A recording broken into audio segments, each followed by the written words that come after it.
Study GK 30 में आपका स्वागत है। जैसे कि हम लोगों ने एनसीईआरटी कक्षा 6 का ज्योग्राफी का चैप्टर पढ़ रहा था। आज हम लोग चैप्टर नंबर 5 को देखते हैं। तो चलिए शुरू करते हैं।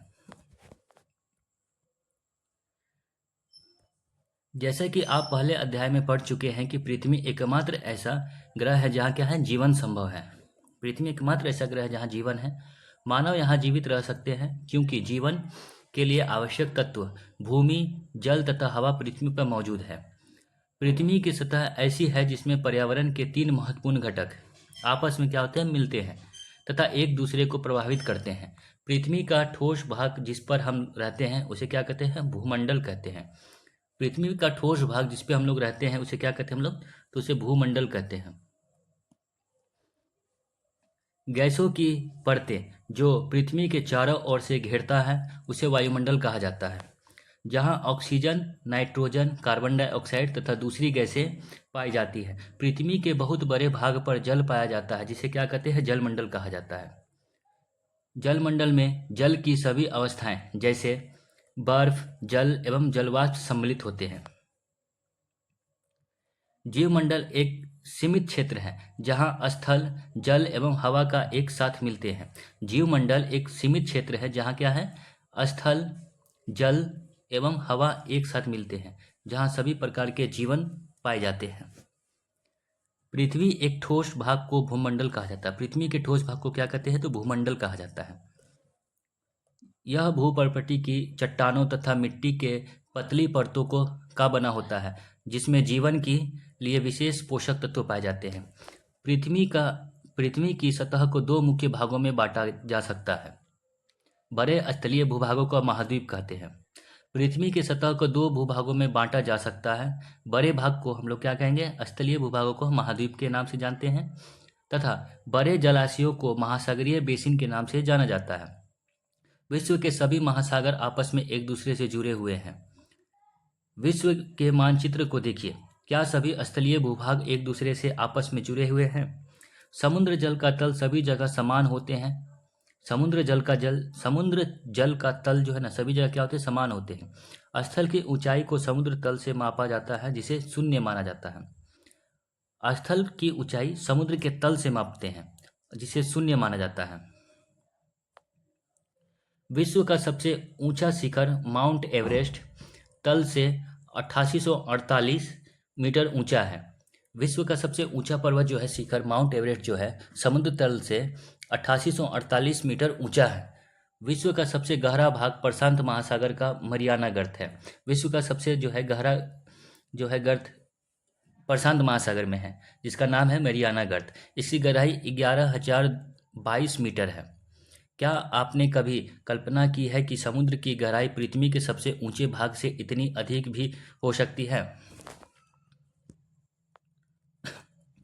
महाद्वीप को देखते हैं।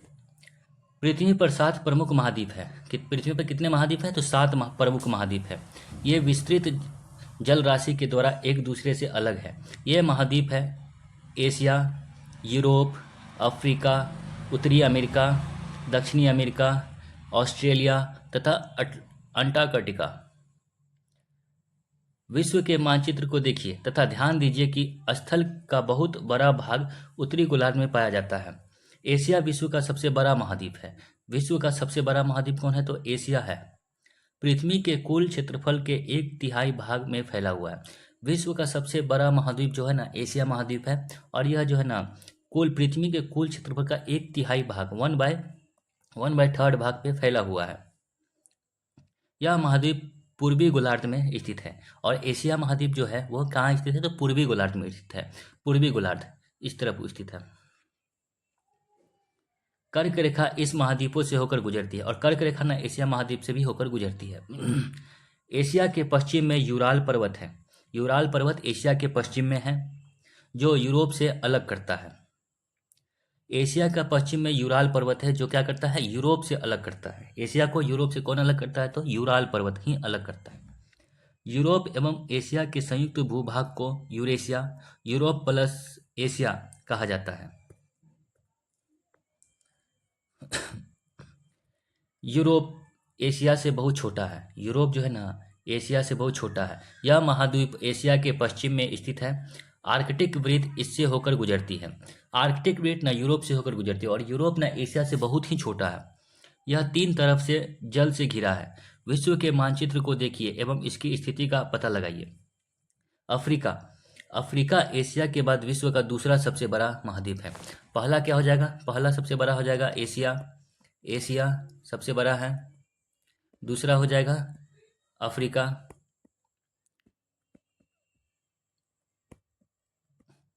अफ्रीका दूसरा हो जाएगा सबसे बड़ा। विषुवत वृत्त या 0 डिग्री अक्षांश इस महाद्वीप के लगभग मध्य भाग से होकर गुजरती है। 0 डिग्री अक्षांश या विषुवत वृत्त अफ्रीका महादेश के जो है ना मध्य भाग, बीच वाले भाग से होकर गुजरती है। अफ्रीका का बहुत बड़ा भाग उत्तरी गोलार्ध में स्थित है। चित्र पॉइंट 5 में देखिए, आप पाएंगे कि यह एक ऐसा महाद्वीप है जिससे होकर कर्क रेखा, विषुवत तथा मकर तीनों रेखा गुजरती है। अफ्रीका महाद्वीप से ना जो है उत्तरी गोलार्ध में स्थित है, और इससे ना जो है विषुवत रेखा, कर्क रेखा और मकर रेखा तीनों रेखा गुजरती है अफ्रीका महाद्वीप से। सहारा का रेगिस्तान विश्व का सबसे बड़ा गर्म रेगिस्तान है। सहारा का रेगिस्तान जो है विश्व का सबसे गर्म रेगिस्तान है, जो कि अफ्रीका में ही स्थित है। सहारा रेगिस्तान जो है ना वो विश्व का सबसे बड़ा रेगिस्तान है और गर्म रेगिस्तान है, जो कि कहाँ से? अफ्रीका से ही होकर गुजरती है। अफ्रीका से ही होकर गुजरती है। यह महाद्वीप चारों तरफ से समुद्र एवं महासागरों से घिरा हुआ। अफ्रीका महाद्वीप चारों तरफ से समुद्र और महासागरों से ही घिरा हुआ है। विश्व के मानचित्र को देखिए, आप देखेंगे कि विश्व की सबसे लंबी नदी नील अफ्रीका से ही होकर गुजरती है। नील नदी भी जो है ना अफ्रीका से ही होकर गुजरती है। अफ्रीका का मानचित्र देखिए तथा बताइए कि कर्क रेखा, मकर रेखा तथा विषुवत वृत्त इसके किन किन भागों से होकर गुजरती है। अब उत्तरी अमेरिका देखते हैं। विश्व का तीसरा सबसे बड़ा महाद्वीप है। विश्व का सबसे तीसरा महाद्वीप हो जाएगा सबसे बड़ा तो उत्तरी अमेरिका। पहला हो गया आपका एशिया, दूसरा हो जाएगा अफ्रीका, तीसरा हो जाएगा उत्तरी अमेरिका। यह दक्षिण अमेरिका से एक संकरे स्थल से जुड़ा हुआ है, जिसे क्या कहते हैं? पनामा जल संधि द्वारा क्या हुआ है? पनामा जल संधि द्वारा कहा जाता है। देखिए फिर से उत्तरी अमेरिका विश्व का तीसरा सबसे बड़ा महाद्वीप है। यह दक्षिण अमेरिका से एक संकरे स्थल से जुड़ा है, जिसे पनामा जल संधि जुड़ा हुआ है। इसी से ना उत्तरी अमेरिका से ही ना पनामा जल संधि जुड़ा हुआ है। यह महाद्वीप पूरी तरह से उत्तर एवं पश्चिमी गोलार्ध में स्थित है। कौन कौन महाद्वीप? तो हम लोग किसका पढ़े थे? उत्तरी अमेरिका महाद्वीप। उत्तरी अमेरिका महाद्वीप पूरी तरह से उत्तर एवं पश्चिमी गोलार्ध में स्थित है। यह महाद्वीप तीनों महासागरों से घिरा है। यह आप इन महासागरों के नाम बता सकते हैं। तो दक्षिण अमेरिका देखते हैं। दक्षिण अमेरिका का अधिकांश भाग दक्षिणी गोलार्ध में स्थित है। दक्षिणी अमेरिका का ना अधिकांश भाग दक्षिणी गोलार्ध में ही स्थित है। इसके पूर्व एवं पश्चिम में कौन सी 2 महासागर स्थित हैं? बताना है। विश्व की सबसे लंबी पर्वत श्रृंखला एंडीज इसके उत्तर से दक्षिण की ओर फैली हुई है। विश्व का जो है ना विश्व की सबसे लंबी पर्वत श्रृंखला एंडीज है, इसके उत्तर से दक्षिण की ओर फैला हुआ। किसके? दक्षिण अमेरिका के। दक्षिण अमेरिका के उत्तर से दक्षिण की ओर विश्व का सबसे लंबी पर्वत श्रृंखला जो है एंडीज, वो फैली हुई है। दक्षिण अमेरिका में विश्व की सबसे बड़ी नदी अमेजन बहती है। दक्षिण अमेरिका में ही विश्व की सबसे बड़ी नदी जो है अमेजन, वो दक्षिण अमेरिका से ही बहती है। ऑस्ट्रेलिया देखते हैं। विश्व का सबसे छोटा महाद्वीप है ऑस्ट्रेलिया। विश्व का सबसे छोटा महाद्वीप बोलेगा तो कौन है? तो ऑस्ट्रेलिया हो जाएगा विश्व के छोटा महाद्वीप, जो कि पूरी तरह से दक्षिणी गोलार्ध में स्थित है। पूर्ण रूप से जो दक्षिणी गोलार्ध में स्थित है वो ऑस्ट्रेलिया है, और ऑस्ट्रेलिया है महाद्वीप हो जाएगा, और सबसे छोटा महाद्वीप हो जाएगा ऑस्ट्रेलिया। यह चारों तरफ से महासागरों तथा समुद्रों से घिरा हुआ है। इसे द्वीपीय महाद्वीप कहा जाता है। द्वीपों का द्वीप कहा जाता है किसको? ऑस्ट्रेलिया को। अंटार्कटिका को देखते हैं। एक बहुत बड़ा महाद्वीप है जो कि दक्षिणी गोलार्ध में स्थित है। दक्षिणी गोलार्ध में स्थित है अंटार्कटिका। दक्षिणी ध्रुव इस महाद्वीप के मध्य से स्थित है। चूंकि यह दक्षिण ध्रुव क्षेत्र में स्थित है, इसलिए यह हमेशा मोटी बर्फ की परतों पर ढका रहता है। यह किसी भी प्रकार की अस्थायी मानव निवास नहीं करती है। यहाँ जो है ना अंटार्कटिका में जो है कोई भी मानव निवास नहीं करते है, क्योंकि यह जो बर्फ से क्या है ढका हुआ है। बहुत से देशों के शोध केंद्र यहाँ स्थित है, और जितने भी ज़्यादातर देश का ना शोध केंद्र जो है ना वही कहाँ स्थित है? अंटार्कटिका में स्थित है। भारत के भी शोध संस्था यहाँ स्थित है। मैत्री और भारती। मैत्री और भारतीय शोध संस्थान अंटार्कटिका में स्थित है। अब हम लोग देखते हैं जलमंडल। जलमंडल देखते हैं। पृथ्वी को नीला ग्रह कहा जाता है। पृथ्वी का 71% भाग जल तथा 29% भाग स्थल है। पूछेगा क्वेश्चन कि पृथ्वी में कितना प्रतिशत भाग जो है जलमंडल से घिरा हुआ है, तो 71%, 71, और जो है 29% भाग स्थल है। पृथ्वी का 29% भाग स्थल है। जलमंडल में जल के सभी रूप उपस्थित हैं। इसमें महासागर एवं नदियाँ, झील, हिम नदियाँ, भूमिगत जल तथा वायुमंडल के जलाशय भी सभी सम्मिलित हैं। पृथ्वी पर पाए जाने वाले जल का 97% से अधिक भाग महासागरों में पाया जाता है। पृथ्वी पर जितना भी जल पाया जाता है उसमें 97% से अधिक भाग पर महासागरों में पाया जाता है, एवं वह इतना अधिक खारा होता है कि यह इतना खारा होता है कि मानव के उपयोग में नहीं होता है। मानव के क्या होता है, उपयोग में नहीं आया जाता है। शेष जल का बहुत बड़ा भाग बर्फ के परतों एवं हिम नदियों तथा भूमिगत जलों के रूप में पाया जाता है। जल का बहुत गर्म भाग अलवन जल के रूप में पाया जाता है। मतलब अधिकतर गर्म भाग न अलवन जल के रूप में पाया जाता है, जो मनुष्य के इस्तेमाल में आता है। यही कारण है कि नीले ग्रह में रहने वाले के बावजूद हम पानी की कमी महसूस करते हैं। ये देखेंगे हम लोग। ये जो है ना, ये विश्व मानचित्र है। तो विश्व मानचित्र में डायरेक्शन जो है ये, तो इस तरफ एशिया है, यहाँ यूरोप है, एशिया के बगल में यूरोप है, यहाँ उत्तरी अमेरिका है, उत्तरी अमेरिका के नीचे दक्षिणी अमेरिका है, दक्षिण अमेरिका के जस्ट बगल में अफ्रीका है, फिर ऑस्ट्रेलिया है, सबसे नीचे अंटार्कटिका है। इस फिगर को ध्यान में रखिएगा आप लोग। महासागर देखते हैं अब। महासागर, महासागर जलमंडल के मुख्य भाग है। ये आपस में एक दूसरे से जुड़े हुए हैं। महासागरीय जल हमेशा गतिशील रहते हैं। तरंगे, ज्वार भाटा तथा महासागरीय धाराएं महासागरीय जल के 3 मुख्य गतियां हैं। बड़े से छोटे आकार के आधार पर क्रमशः 5 महासागर प्रमुख है। प्रशांत महासागर हो जाएगा, अटलांटिक महासागर, हिंद महासागर, दक्षिणी महासागर तथा आर्कटिक महासागर। महासागरों की संख्या कितनी है? 5 है, 5। इसमें से पहला हो जाएगा प्रशांत महासागर, दूसरा हो जाएगा आपका हिंद महासागर, तीसरा हो जाएगा अटलांटिक महासागर, चौथा हो जाएगा दक्षिण महासागर, और पांचवा हो जाएगा आर्कटिक महासागर। आर्कटिक महासागर सबसे छोटा महासागर। प्रशांत महासागर सबसे बड़ा महासागर है। प्रशांत महासागर जो है, प्रशांत महासागर सबसे बड़ा महासागर है। यह पृथ्वी के 1/3 भाग पर फैला हुआ है। पृथ्वी का सबसे गहरा भाग मेरियाना गर्त, प्रशांत महासागर, पृथ्वी का सबसे गहरा जो गर्त है, गड्ढा जिसको बोलते हैं हम लोग, वो प्रशांत महासागर में स्थित है। प्रशांत महासागर में स्थित है। प्रशांत महासागर लगभग वृत्ताकार है। प्रशांत महासागर कैसा है? तो वृत्ताकार है। क्वेश्चन पूछता है कि प्रशांत महासागर कैसा है, तो वृत्ताकार है। एशिया, ऑस्ट्रेलिया, उत्तर एवं दक्षिणी अमेरिका इसके चारों ओर स्थित है। प्रशांत महासागर के ही चारों ओर जो है ना, एशिया, ऑस्ट्रेलिया, उत्तरी और एवं दक्षिणी अमेरिका स्थित है। चित्र 5.1 में देखिए, ये 5.1 है, देखिए। तथा प्रशांत महासागर के चारों ओर इन महाद्वीपों का स्थिति का पता लगाइए।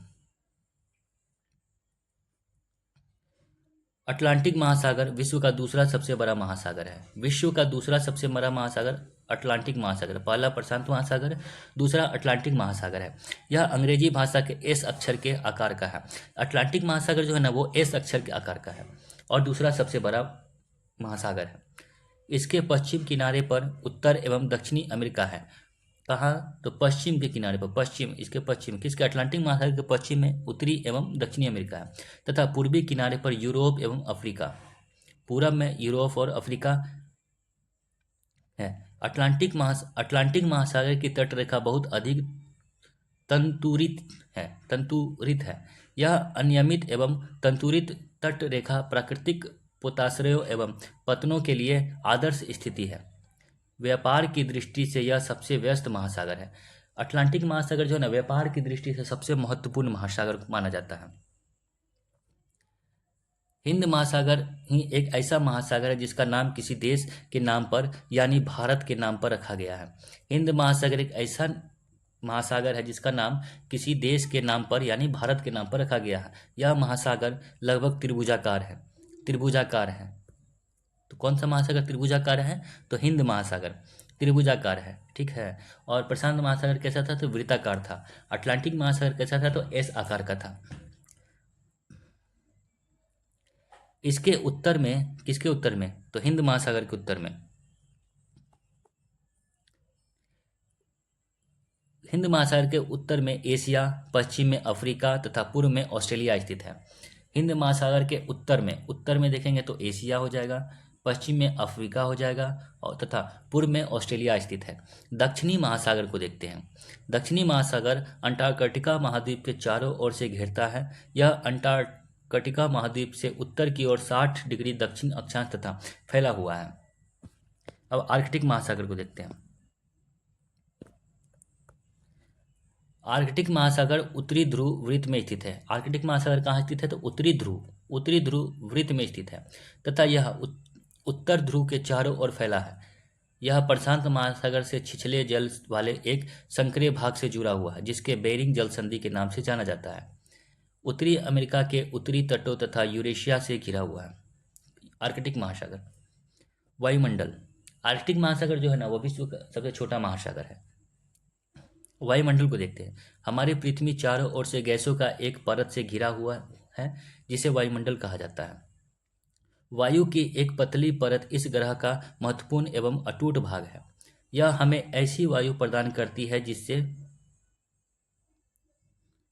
जिससे हम लोग सांस लेते हैं। यह वायुमंडलीय हम लोगों को सूर्य की कुछ हानिकारक किरणों से बचाता है। वायुमंडल 1600 किलोमीटर की ऊंचाई तक फैला हुआ है। वायुमंडल कितने ऊंचाई तक फैला हुआ है? 16।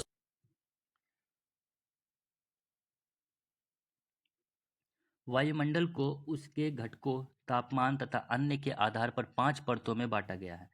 इन परतों को पृथ्वी की सतह से शुरू करते हुए क्षोभ मंडल, समताप मंडल, मध्य मंडल, आयन मंडल तथा बहिर्मंडल कहा जाता है। जैसे ये हो गया अपना क्षोभ मंडल, तब समताप मंडल, ये बीच वाला मध्य मंडल, आयन मंडल, तब बहिर्मंडल हो गया, इस तरह से। वायुमंडल मुख्यतः ऑक्सीजन एवं नाइट्रोजन का बना हुआ है। वायुमंडल ना मुख्य रूप से ऑक्सीजन प्लस नाइट्रोजन का बना हुआ है, जो कि साफ तथा शुष्क हवा का 99% भाग है। आयतन के अनुसार नाइट्रोजन 78%, ऑक्सीजन 21% तथा दूसरे गैस जैसे कार्बन डाइऑक्साइड, आर्गन इत्यादि मात्र 1% है। औ- वायुमंडल में वायुमंडल जो बना हुआ है ना वो ऑक्सीजन और नाइट्रोजन से बना हुआ है। यह जो है ना साफ तथा शुष्क हवा का 99% भाग है। आयतन के अनुसार नाइट्रोजन 78% है वायुमंडल में, ऑक्सीजन 21% है। दूसरी जो गैस है नॉर्मल सी गैस और सब जो होती है कार्बन डाइऑक्साइड, आर्गन, ये सभी और इत्यादि गैस है जो मिल करके 1% है। ऑक्सीजन सांस लेने के लिए आवश्यक है जबकि नाइट्रोजन प्राणियों की वृद्धि के लिए आवश्यक है। कार्बन डाइऑक्साइड यद्यपि बहुत कम मात्रा में, लेकिन यह पृथ्वी के द्वारा छोड़ी गई ऊष्मा का अवशोषित करती है। कार्बन डाइऑक्साइड जो है ना पृथ्वी में कम मात्रा में पाई जाती है, लेकिन यह जो है ना पृथ्वी के द्वारा छोड़ी गई ऊष्मा के अवशोषण करती है, जिससे पृथ्वी गर्म रहती है। पृथ्वी गर्म रहती है किस गैस के कारण? तो कार्बन डाइऑक्साइड गैस के कारण गर्म रहती है। यह पौधे की वृद्धि के लिए भी आवश्यक है। कार्बन डाइऑक्साइड जो है ना पौधे की वृद्धि के लिए भी आवश्यक है। ऊंचाई के साथ वायुमंडल के घनत्व में भिन्नता होती है। यह घनत्व समुद्र तल पर सबसे अधिक होता है तथा जैसे जैसे हम ऊपर की ओर जाते हैं तेजी से साथ घटता जाता है। ऊंचाई के साथ वायुमंडल के घनत्व में क्या होती है? भिन्न अंतर दिखता है। समुद्र तल से सबसे अधिक होती है। जैसे घनत्व समुद्र तल पे क्या होती है? जैसे जैसे हम लोग ऊपर की ओर जाएंगे ना तो क्या होगी? शायद घटेगी। और आप जानते हैं कि पहाड़ों पर पर्वतारोही को हवा के घनत्व की कमी होने के कारण सांस लेने में कठिनाई होती है। ऊंचाई पर सांस लेने के लिए उन्हें अपने साथ ऑक्सीजन सिलेंडर लेकर जाना पड़ता है। जैसे जैसे हम ऊपर की ओर जाते हैं तापमान भी घटता है। जैसे जैसे ऊपर जाएंगे तापमान क्या होगा? घटने लगेगा। वायुमंडल पृथ्वी पर दबाव डालता है। वायुमंडल जो ना पृथ्वी पर दबाव डालता है, यह एक स्थान से दूसरे स्थान तक अलग अलग होता है। कुछ क्षेत्रों में हमें अधिक दाब महसूस होता है जबकि कुछ क्षेत्रों में कम। वायु उच्च दाब से क्या होता है? निम्न दाब की ओर बहता है। वायु जो है ना उच्च उच्च दाब से निम्न दाब की ओर बहता है, उच्च दाब से निम्न दाब की ओर बहता है। गतिशील वायु को पवन कहा जाता है और जो गति करता है उसको हम लोग पवन कहते हैं। जलमंडल देखते हैं। जलमंडल हम लोग देखते हैं। जीवमंडल। जीवमंडल स्थल, जल, हवा के बीच का एक सीमित भाग है। यह वह भाग है जहाँ जीवन मौजूद है। यहाँ जीवों की बहुत सी प्रजातियां हैं जो कि सूक्ष्म जीवों तथा बैक्टीरिया से लेकर बड़े स्तनधारियों के आकार में पाई जाती है। मनुष्य सहित सभी प्राणी जीवित रहने के लिए एक दूसरे के साथ तथा जीवमंडल से जुड़े हुए हैं। जीवमंडल के प्राणियों को मुख्यतः दो भाग, जंतु जगत एवं पादप जगत में विभक्त किया जा सकता है। पृथ्वी के ये तीनों परिमंडल आपस से पारस्परिक क्रिया करते हैं तथा एक दूसरे को किसी न किसी रूप में प्रभावित करते हैं। उदाहरण के लिए देखते हैं, लकड़ी तथा खेती के लिए वनों का काटा जाए, इससे ढलुआ भाग में मिट्टी का कटाव तेजी से होने लगता है। इसी प्रकार प्राकृतिक आपदाएं जैसे भूकंप से पृथ्वी की सतह से परिवर्तन हो जाता है। हाल ही में सुनामी के कारण अंडमान एवं निकोबार द्वीप समूह का कुछ भाग पानी में डूब गया। झीलों तथा नदियां में दूषित पदार्थों के प्रवाह होने से उनका जल मानव के इस्तेमाल लायक नहीं रहा जाता है। यह जल दूसरे जीवों को भी नुकसान पहुंचाता है। उद्योगों, तापीय विद्युत संयंत्रों तथा गाड़ियों का उत्सर्जित पदार्थ वायु को प्रदूषित करता है। कार्बन डाइऑक्साइड वायु का एक महत्वपूर्ण घटक है। वायु का एक महत्वपूर्ण घटक है कौन? तो कार्बन डाइऑक्साइड। लेकिन कार्बन डाइऑक्साइड की मात्रा में वृद्धि के कारण पृथ्वी के तापमान में वृद्धि हो रही है। इसे भूमंडलीय ताप कहा जाता है। इसलिए भूमंडल, वायुमंडल तथा जलमंडल के बीच प्राकृतिक संतुलन को बनाए रखने के लिए पृथ्वी के संसाधनों के सीमित उपयोग की आवश्यकता है। चैप्टर ख़त्म हो गया दोस्तों। हम लोग इसका कुछ ऑब्जेक्टिव है उसको देख लेते हैं। उसके बाद हम लोग नेक्स्ट क्लास में चैप्टर नंबर 6 पढ़ करके और कक्षा 6 का कंप्लीट कर लेंगे। तो हम लोग 7 में चलेंगे, कक्षा 7 को स्टार्ट करेंगे। कौन सा जो है कौन सी पर्वत श्रृंखला एशिया एवं यूरोप को अलग करती है? एशिया और यूरोप को अलग करती है तो यूराल हो जाएगा। यूराल जो है एशिया को यूरोप से अलग करती है। उत्तरी अमेरिका दक्षिणी अमेरिका से कैसे जुड़ा हुआ है? स्थल संधि से जुड़ा हुआ है। उत्तरी अमेरिका दक्षिणी अमेरिका से कैसे जुड़ा हुआ है? तो स्थल संधि से जुड़ा हुआ है। वायुमंडल में किस गैस का प्रतिशत सर्वाधिक है? तो नाइट्रोजन का। पृथ्वी का कौन सा भाग ठोस चट्टानों का बना है? ठोस चट्टानों का, तो थल मंडल हो जाएगा। थल मंडल पृथ्वी का सबसे जो है चट्टानों, ठोस चट्टानों का बना हुआ है। सबसे बड़ा महाद्वीप बोलेगा तो कौन है? एशिया महाद्वीप हो जाएगा, सबसे बड़ा हो जाएगा। आगे देखते हैं हम लोग रिक्त स्थान को भरे, रिक्त स्थान को भी देख लेते हैं। पृथ्वी का सबसे गहरा भाग क्या हो जाएगा? तो गहरा भाग मेरियाना गर्त, मेरियाना मेरियाना हो जाएगा। डैश महासागर का नाम एक देश के नाम पर रखा गया तो हिंद महासागर। इसका हो जाएगा हिंद महासागर। हिंद महासागर। डैश स्थल, जल एवं हवा का एक सीमित भाग है जो जीवन के लिए सहायक है तो जीवमंडल। इसका हो जाएगा जीवमंडल। जीवमंडल स्थल, जल एवं हवा का एक ऐसा सीमित भाग है जो जीवन के लिए क्या है? सहायक है। यूरोप एवं एशिया महाद्वीप को एक साथ डैश क्या कहा जाता है? तो यूरेशिया कहा जाता है। यूरेशिया यूरेशिया कहा जाता है। यूरेशिया कहा जाता है। पृथ्वी पर सबसे ऊंचा पर्वत कौन है? तो माउंट एवरेस्ट हो जाएगा। माउंट एवरेस्ट सबसे ऊंचा है। माउंट एवरेस्ट सबसे ऊंचा है। तो चैप्टर ख़त्म हो गया दोस्तों। हम लोग अब नेक्स्ट चैप्टर को करेंगे। चैप्टर नंबर 6 को हम लोग कल देखेंगे और चैप्टर नंबर 6 को समाप्त करके कक्षा 7 का हम लोग एनसीईआरटी का ज्योग्राफी का ही देखेंगे। पहले हम लोग ज्योग्राफी ख़त्म कर लेंगे, उसके बाद फिर साइंस को देखेंगे।